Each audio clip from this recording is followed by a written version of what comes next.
സ്ഥാനാർത്ഥി എന്ന നിലയിൽ ദീർഘമായ ഒരു വോട്ടഭ്യർത്ഥന പ്രസംഗത്തിലേക്ക് കടക്കണം എന്ന് ഞാൻ ആഗ്രഹിക്കുന്നില്ല.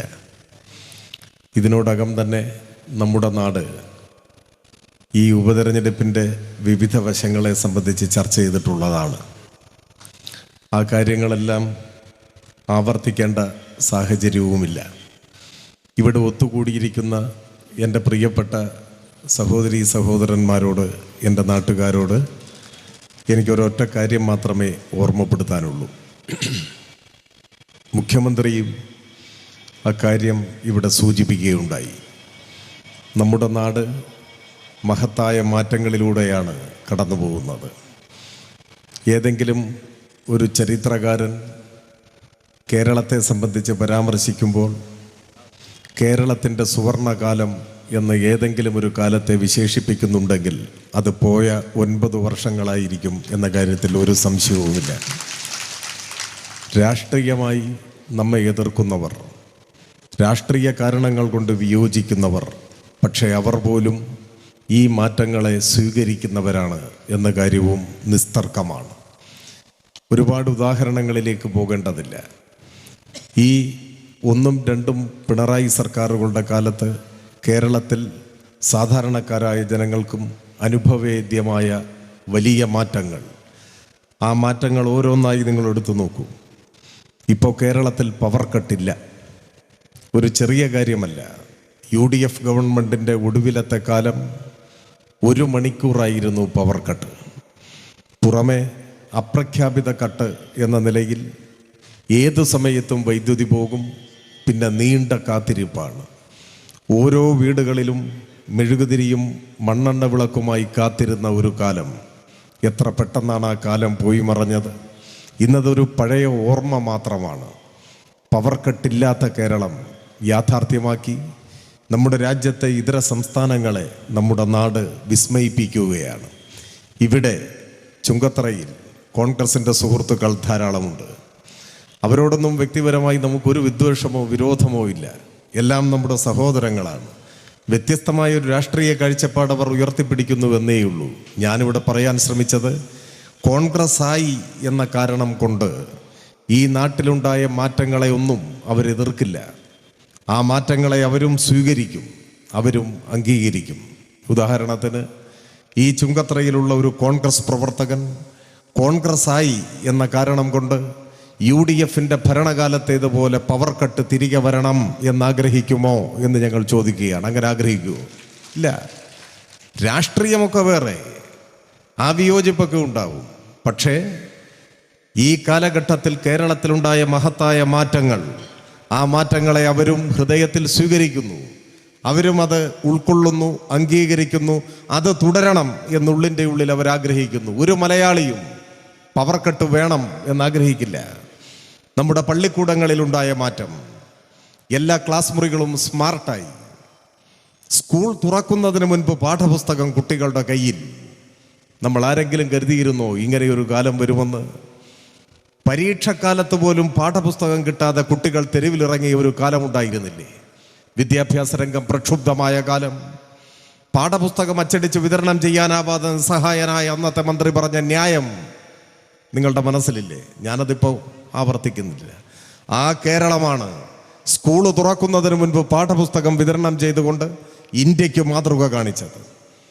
കോൺഗ്രസ്സുകാരനാണ് എന്നതുകൊണ്ട് UDFൻ്റെ ഭരണകാലത്തേതുപോലെ പരീക്ഷക്കാലത്ത് പോലും പാഠപുസ്തകം കിട്ടരുതേ എന്നാരെങ്കിലും ആഗ്രഹിക്കുമോ? ഇല്ല. അങ്ങനെയൊന്നും UDFകാർ ആഗ്രഹിക്കില്ല, കോൺഗ്രസ്സുകാർ ആഗ്രഹിക്കില്ല. ഈ മാറ്റങ്ങൾ തുടരണമെന്നേ ആഗ്രഹിക്കൂ. ക്ഷേമ പെൻഷനുകൾ മുടങ്ങണമെന്നോ ലൈഫ് ഭവന പദ്ധതി പോലെ ഒരു ഭവന പദ്ധതി ഉണ്ടാകരുതെന്നോ ആരും ആഗ്രഹിക്കില്ല. പതാകകളുടെ നിറഭേദങ്ങൾക്കപ്പുറത്ത് നാടാകെ നല്ല മാറ്റങ്ങളെ സ്വീകരിക്കും, അംഗീകരിക്കും. രാഷ്ട്രീയമായി ചില വിയോജിപ്പുകളോ എതിർപ്പുകളോ ഉണ്ടാവും, അത് പ്രകടിപ്പിക്കുകയും ചെയ്യും. അതങ്ങനെയാണ്. ഞാൻ പറഞ്ഞു വന്നത്, നമ്മുടെ നാടാർജിച്ച മഹത്തായ നേട്ടങ്ങൾ, വലിയ മാറ്റങ്ങൾ, ആ നേട്ടങ്ങളും മാറ്റങ്ങളും ഇടയ്ക്ക് വെച്ച് പാതി വഴിയിൽ വെച്ച് വീണു പോകരുത്, നിന്നു പോകരുത് എന്ന് നാട് ആഗ്രഹിക്കുന്നുണ്ട്. അത് തുടരണമെങ്കിൽ ഇടതുപക്ഷം കൂടുതൽ കരുത്താർജിക്കണം. ഇടതുപക്ഷം കരുത്താർജിക്കുമ്പോഴാണ് നാടിൻ്റെ നന്മകൾക്ക് തുടർച്ചയുണ്ടാവുക. നമ്മുടെ ജീവിതത്തിൽ അനുഭവവേദ്യമാകുന്ന മാറ്റങ്ങൾ ഉണ്ടാവുക, മാറ്റങ്ങളുടെ ഭാഗമായ നേട്ടങ്ങൾ ഉണ്ടാവുക. സ്വാഭാവികമായും ഇടതുപക്ഷം കരുത്താർജിക്കണമെങ്കിൽ ഈ നിയമസഭാ ഉപതെരഞ്ഞെടുപ്പിൽ ഇവിടെയും ഇടതുപക്ഷം വിജയിക്കേണ്ടതായിട്ടുണ്ട്. ഒപ്പം നിലമ്പൂരിനും പുതിയൊരു വികസന വഴിത്താര വെട്ടിത്തെളിയിച്ചെടുക്കാൻ നമുക്കാവും. ചില സുഹൃത്തുക്കൾ ചോദിക്കുന്നുണ്ട്, ഏതാനും മാസങ്ങൾ കഴിഞ്ഞാൽ വീണ്ടും തിരഞ്ഞെടുപ്പ് വരും. ചെറിയൊരു കാലമാണ് നിയമസഭയുടെ കാലാവധി. ആര് ജയിച്ചാലും മഹാത്ഭുതങ്ങൾ കാഴ്ചവെക്കാൻ ആവില്ല എന്നുറപ്പാണ്. അതൊക്കെ ശരിയാണ്. കാലാവധി നിയമസഭയുടേത് കുറവാണ്, ഏതാനും മാസങ്ങൾ മാത്രം.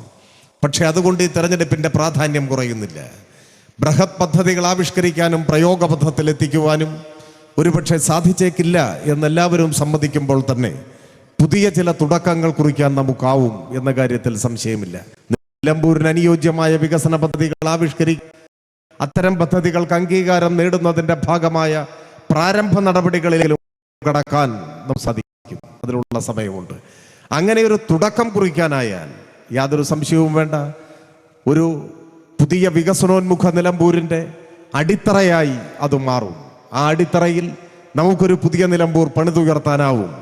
2026 നിയമസഭാ തിരഞ്ഞെടുപ്പ് നടക്കുമ്പോൾ നല്ല മാറ്റങ്ങൾക്ക് നാട് നൽകുന്ന അംഗീകാരത്തിൻ്റെ ഭാഗമായി തുടർച്ചയായ 3ാം ഇടതുപക്ഷ മുന്നണി ഗവൺമെൻറ് അധികാരത്തിൽ വരുമെന്ന കാര്യം ഉറപ്പാണ്.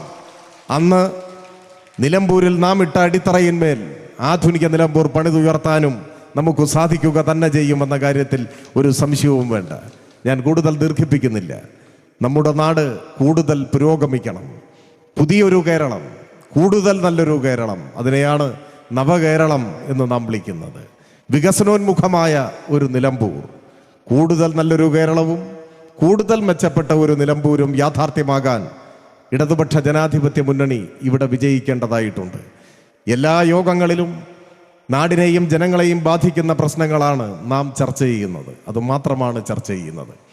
ചിലർ ചോദിക്കുന്നു, നിങ്ങൾ എന്തുകൊണ്ടാണ് ഈ വിവാദങ്ങൾക്ക് പുറകെ പോകാത്തത്?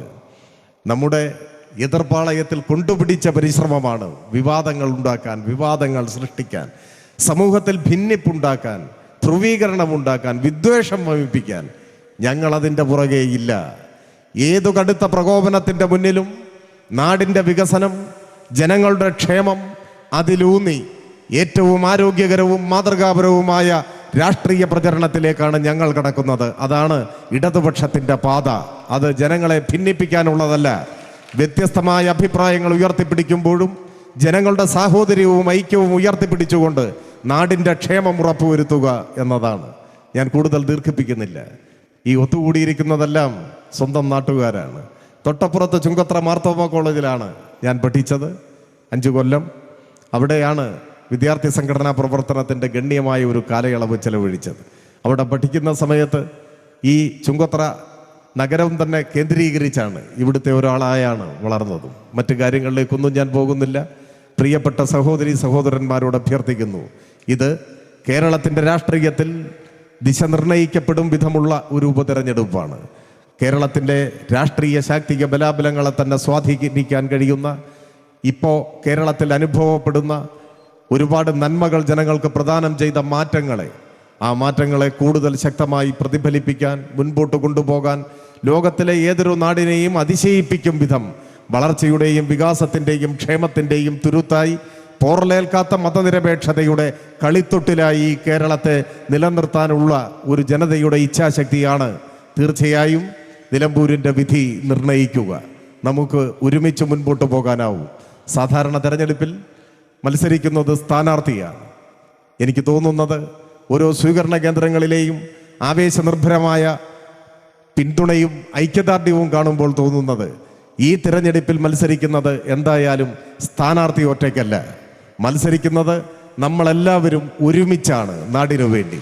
അങ്ങനെ നമ്മളെല്ലാവരും ഒരുമിച്ച് മത്സരിക്കുന്ന ഒരു തിരഞ്ഞെടുപ്പായി ഈ തിരഞ്ഞെടുപ്പിനെ നിങ്ങൾ കണക്കാക്കണം.